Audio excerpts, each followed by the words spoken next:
Hey, welcome back.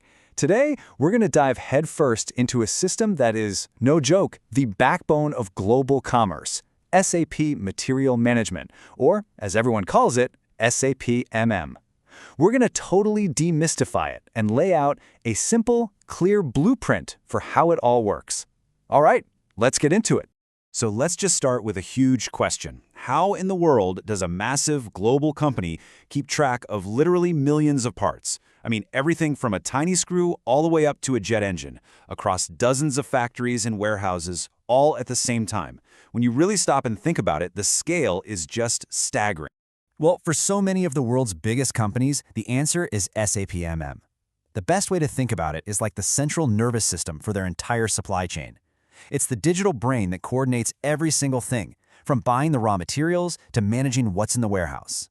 To really get a grip on how this works, we're going to build our understanding from the ground up, piece by piece.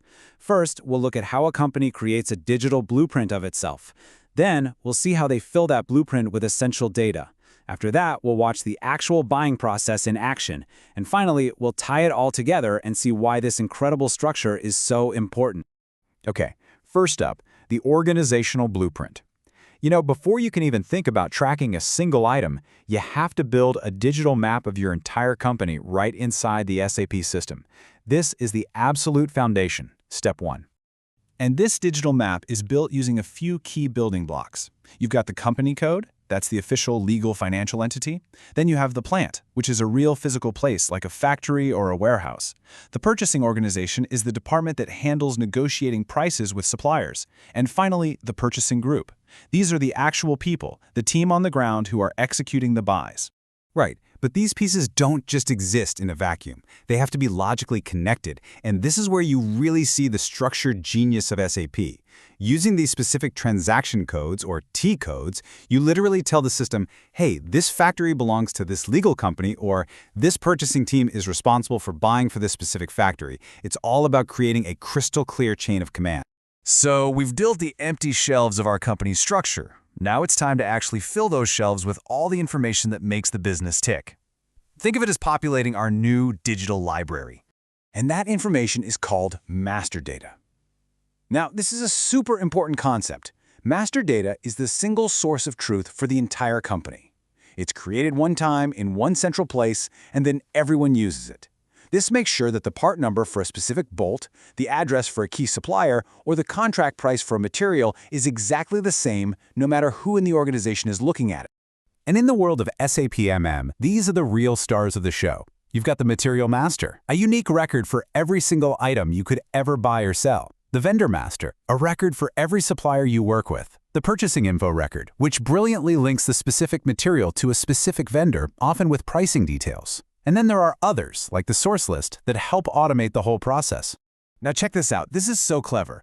A single material, right? But lots of different teams need different information about it. So SAP uses something called views. It's like everyone is looking at the same library card, but they're all focused on a different section. Everyone sees the basic data, like what it's called and how you measure it. Is it sold by the each or by the kilogram? But the purchasing team, they're looking at the purchasing view to see who's responsible for buying it. The production planning team looks at the MRP view, and of course the finance team has their own accounting view to see how much it's worth. It's one single truth, just seen from different essential perspectives. And here's a really fundamental choice a company has to make right at the start. How do you number your materials? Do you let SAP just automatically assign the next number in line whenever you create a new part? That's called internal assignment.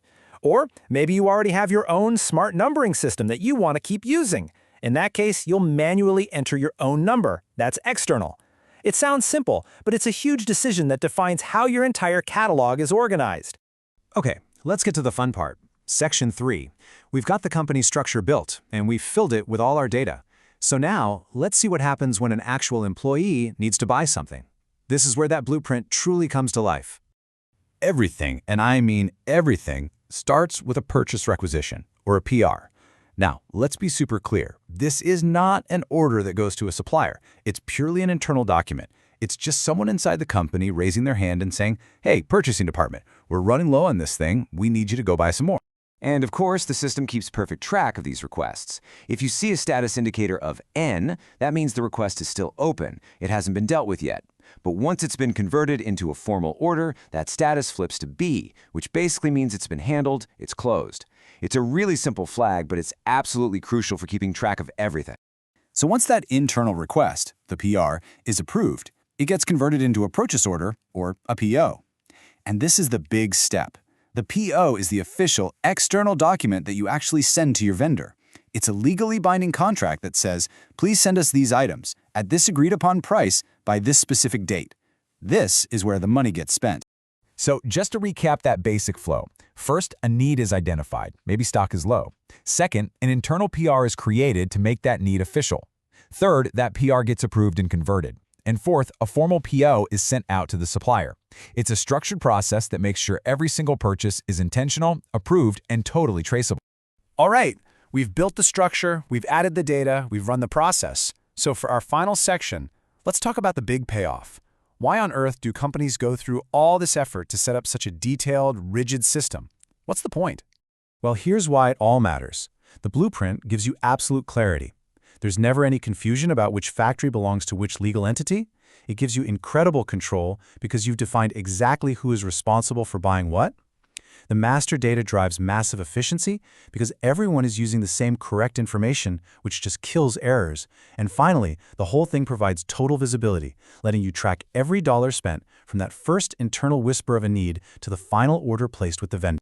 And that brings us to a final thought to leave you with. The ultimate goal here is for this digital blueprint to be a perfect mirror, a digital twin of the real-world company. But what happens when the real world changes? When you build a new factory, or acquire a competitor, or just reorganize a department? Well, the real power of a system like this isn't just in how it's set up, but in its ability to adapt, to change, ensuring that digital twin always reflects reality. Thanks so much for watching.